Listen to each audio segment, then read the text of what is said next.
degmada xudur ee xarunta gobolka Bakool geekame hadeeray wufuud iyo shal hogaamiyayaan madaxweynaha dawlad goboleedka Koonfur Galbeed Mudane Cabdicasiis Xasan Maxamed Laftigaran iyo ra'iisul wasaaraha xukuumadda federaalka Soomaaliya Mudane Xasan Ali Khayre oo wafdiyo iyo qayb ku hayeen wasiir iyo xildhibaan ku tirsan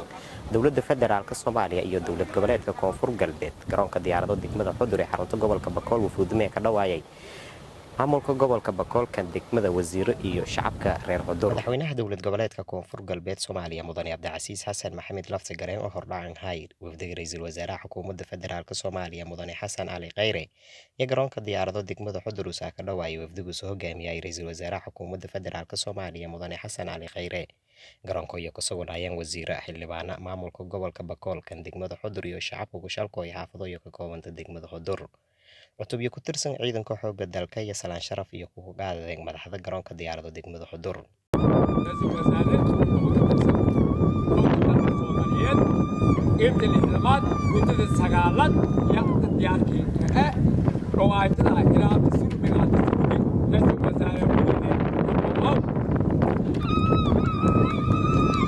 hadhawaayo kureed madaxda iyo kumanaan shacabka reer xudur ee kala hadlay garoonka banooniga lugto Dr. Waaberi iyadoo dareenka shacabka ka sugnay garoonka iyo sadahay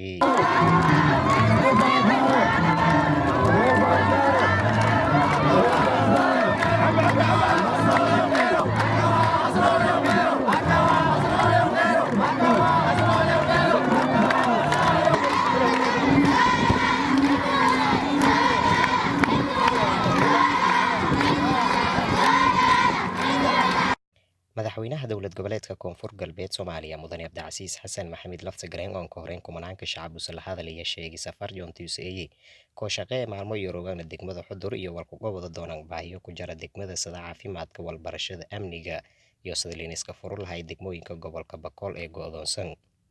maamulka gobolka iyo degmada xudur shacab weynaha degmada xudur ardayda dhalinyarada aqoon-yahanada hooyooyinka isboortiska shacab weynaha degmada xudur iyo gobolka Bakool oo dhan salaamu calaykum waraxmatullaahi wabarakaatu bacda salaan waraysiinku mahadnagay hadhawaayow ka fayle oo isin hana dhawaayteen waraysiinkooyay geekasiin la rooga ra'iisul wasaaraha xukuumadda federaalka Soomaaliya oo uu go'aansaday inuu isukooyo xudur dadka xudurna araga wali jeelnaa hoo ilaahay erra dadka xudur sida faylee sharafta leh oo dawladnimada injeeliyiin midnimada injeeliyiin wanaagga iyo horumarka iyo ka tilaabsadeen in dawladda Koonfur Galbeed iyo dawladda federaalkaba galanka siida la garab suruma horliin dareera sharaf iyo horumar iyo gobonnimada ka dareertaan ammaanka sida isin ka dadaaleen sida isin inis xilqaanteen meel kastoo isin roogdaan ka sheegnay waana galana la kinsiin doona insha Allah eedeeda mahadsantiin geekan hadalaay mee wali nin roogay ra'iisul wasaaraha siin ka dhawaaye ra'iisul wasaaraha siin la hadali doona insha Allah eedeeda mahadsantiin mudane ra'iisul wasaare hadawaaw Koonfur Galbeed ha ka dhawaaw xaruntii gobolka Bakool ha ka dhawaaw degmada xudur ha ka dhawaaw dad iyo eedkiin jeel dawladnimada Soomaaliya jeel dawladnimada iyo midnimada iyo wadajarka Soomaaliya jeel horumarka jeel ha ka dhawaaw eedeedan ma santiinisin ra'iisul wasaaraha xukuumadda federaalka Soomaaliya Mudane Xasan Ali Khayre ayaa dhinajay sheegay intii ujeedada safar joogsaday sidii baahiyo ku jira degmada xudur iyo walan ku gobada lahaayeen maynuus amaanay shacabka iyo maamulka degmada xudur sida faylayeen ku shaqeeyeen xanadowka amniga iyo jacaylka dawladeed ee muujiyeen waxaa sharaf weyn inaan hortiina ka cadeeyo oo shacabka Soomaaliyeed meel walba ay joogaan aan u sheego inaan u nimid aniga iyo madaxweynaha iyo wafdiga ila socda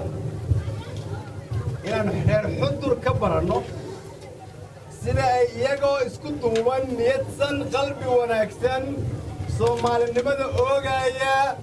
ay cadawgii dhulkooda uga xoreeyeen iyadoo aan ixtiraamay gacan siin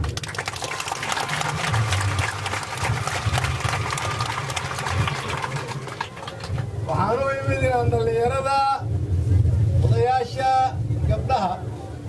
علماء ganacsatada iyo dhammaan shacabka reer Xudur iyo madaxdooda anuga mahad celiyo taariikhda ay ka soo hooyeen degmadan ay joogaan oo waxay samaysteen nidaam degmo kale aanay samaysan waxay iska xoreeyeen cadowgii oo u soo dhowaan waayay sababtoo geesiyaasha reer Xudur awgeed waxaan ku faraxsanahay inaad Soomaalitiin waxaa sharaf fiican inaan ra'iisul wasaarihiin nahay waxaa sharaf fiican inaad magaaladiina igu soo dhaweyseen iyadoo amnigeeda idinku aad suganaysaan cid kalena aan idinla sugaynin waa mahadsantihiin